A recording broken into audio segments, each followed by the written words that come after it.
13h, 14h, Europe 1 Info. Europe 1, 13h19, Europe 1 Info, c'est jusqu'à 14h avec Rudy Saada. Et il est temps d'accueillir nos chroniqueurs de ce jour. Philippe Bilger, magistrat honoraire et président de l'Institut de la Parole. Et Jules Torres, journaliste politique au JDD. Bonjour messieurs, bienvenue et très belle année Merci. à vous. On va évoquer évidemment ces témoignages qui nous parviennent peu à peu, 48 heures après ce drame de Crans-Montana. Ils font froid dans le dos, des scènes d'horreur, un bilan extrêmement lourd, une quarantaine de morts, 115 blessés. Beaucoup de victimes n'ont pas pu encore être identifiées. Cette tragédie du 1er janvier soulève des questions. Est-ce que ce drame aurait pu être évité ? Eh bien, on va évidemment en parler donc avec notre invité. Mais juste avant, je voulais vous faire écouter ce témoignage recueilli par Jean-Luc Boujon, l'envoyé spécial d'Europe 1 à Crans-Montana. Ferdinand a 19 ans et il était présent lors de cette soirée. Il raconte. On est arrivé un tout petit peu après minuit, après avoir été chez nous. Nous étions avec des amis, on était 7 au total, à l'étage, dans la véranda. On faisait des allers-retours dans le sous-sol, tout allait bien le long de la soirée. C'était très festif. Au bout d'un certain moment, quelqu'un a payé une bouteille de vodka avec des feux d'artifice. On voit des bouteilles portées par les mains d'une serveuse qu'il avait au-dessus de la tête. Le feu d'artifice est passé trop proche du plafond, qui est d'ailleurs fabriqué de mousse isolante, donc ça a pris très rapidement feu. Et à ce moment-là, je suis passé sous le bar et j'ai essayé d'aller chercher de l'eau dans un mini-frigo. Le temps que j'arrive là, le feu s'était déjà propagé sur tout le plafond. J'ai attrapé ma copine par le bras, j'ai hurlé qu'il fallait sortir. Et il y avait tellement de monde qui montait qu'à un moment, j'arrivais plus à la tenir. Je suis arrivé en haut des escaliers, je suis tombé à plat ventre. À ce moment-là, je suppose que quelqu'un a ouvert la porte d'entrée, ce qui a créé un énorme appel d'air dans tout le bar. Et j'ai eu le réflexe de me coucher à plat ventre et de me cacher le visage dans mes bras. Et j'ai senti une boule de feu passer au-dessus de ma tête. Ça a attisé le feu entièrement. J'ai réouvert les yeux et je n'arrivais plus à respirer parce que le feu aspirait tout l'air. Et j'ai réussi à me tirer en dehors du feu. À ce moment-là, j'ai cherché tous ceux avec qui j'étais. Je ne trouvais personne, alors j'ai paniqué et je suis retourné dans le feu. J'ai trouvé, j'espère que c'était pas un cadavre, mais quelqu'un d'inerte, brûlé. Je l'ai tiré en dehors du feu.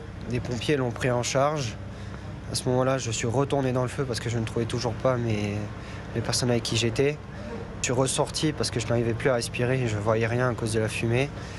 Et j'ai trouvé un ami qui était dehors, qui m'a dit que ma copine était dans le coin aussi. J'ai trouvé mon petit frère plus loin avec ses amis aussi.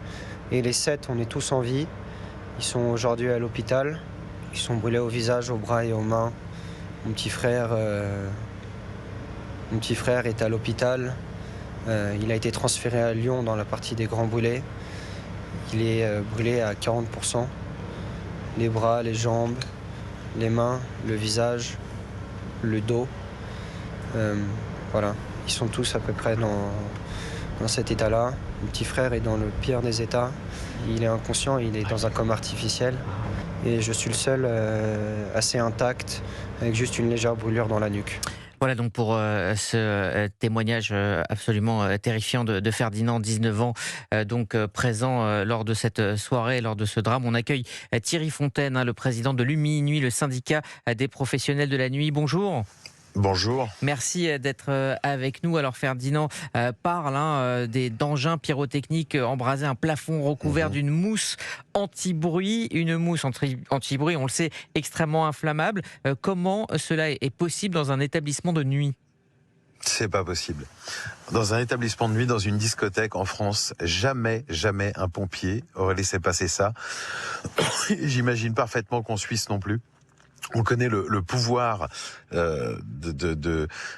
d'inflammabilité de ce type de matériaux et jamais on ne laisse un établissement être recouvert d'un tel produit. Donc, si vous posez la question, est-ce que ce drame aurait pu être évité ? Oui, bien évidemment. Il aurait pu être évité si les propriétaires avaient respecté les normes et le type d'établissement qu'ils avaient. Ce n'était pas une discothèque. Ce bar était un bar à vin, un bar lounge, pas un bar festif où on met de la musique très fort. Et donc les normes ne sont pas les mêmes. pas du tout les mêmes. Pourquoi elles sont pas les mêmes? Parce que quand on fait une classification, les pompiers, quand ils font une classification, ils prennent l'activité effectivement réalisée dans l'établissement. Si pour eux c'est un bar, c'est ce qu'on appelle en France un type N, débit de boisson, c'est fait pour être un bar. Là vous allez prendre votre café, là vous avez votre journal, là vous allez échanger, déjeuner peut-être à midi ou le soir, mais pas du tout fait pour une activité festive, pas du tout aux normes pour ce type d'établissement. Je vous fais le comparatif. Dans une discothèque, vous avez une alarme incendie calibrée pour une discothèque qui automatiquement, en cas d'incendie, va couper la musique, va allumer les lumières de ménage, va mettre en route un désenfumage pour extraire les fumées et les gaz qui sont à l'origine, cette concentration de gaz à l'origine de l'explosion qu'il y a eu. Dans une discothèque, vous avez un désenfumage ou mécanique ou par des trappes qui vont automatiquement évacuer les fumées et ces gaz. Vous aurez aussi un message qui va demander aux gens d'évacuer l'établissement par les sorties les plus proches, avec un signal sonore derrière.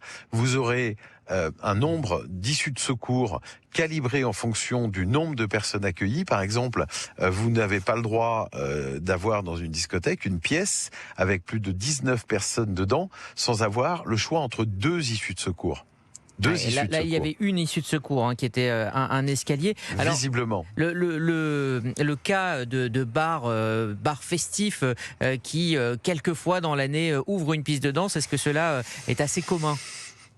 Oui, malheureusement, c'est assez commun. On a même des bars festifs qui ouvrent toute l'année des pistes de danse. Mais ça, malheureusement, quand l'État est pas au courant, l'État ne préconise pas le bon niveau de sécurité. Parce que quand vous déclarez l'État que vous ouvrez un bar, l'État vous dit, je vous impose ce type de normes. Si vous leur dites demain, j'ouvre une discothèque, non seulement on va vous dire, je vous impose tel type de normes, mais vous aurez un architecte, un bureau de contrôle qui va certifier que ces normes sont bien respectées, que l'établissement est sain, et vous aurez une visite de la commission communale de sécurité constituée de pompiers, de préventionnistes, du cabinet du maire, de policiers qui vont venir vérifier l'ensemble des documents, notamment le classement des matériaux au feu, et ils auraient jamais laissé passer ni des banquettes qui puissent brûler ou dégager des fumées nocives, et encore moins un plafond de quel type que soit qui ne soit pas M1, donc très peu inflammable. Très peu inflammable. Philippe Bilger, vous aviez une question pour notre invité. En effet, Thierry Fontaine, cette réglementation qui nous rassure sur la sauvegarde française, est-ce qu'elle a été mise en œuvre à la suite de la terrible tragédie du 5-7 dans l'Ain où ça n'a pas de rapport? En 1970. Mais complètement. C'est en 1970. C'était dans l'Isère de mémoire. Et en effet, il y a eu un carnage, et de là est née une liste qui se complète depuis de prérogatives obligatoires pour l'ouverture d'un établissement, quelque type que soit. Tout est classifié. Un hôtel a des règles, une salle de spectacle a des règles, une discothèque a des règles, un débit de boisson a des règles.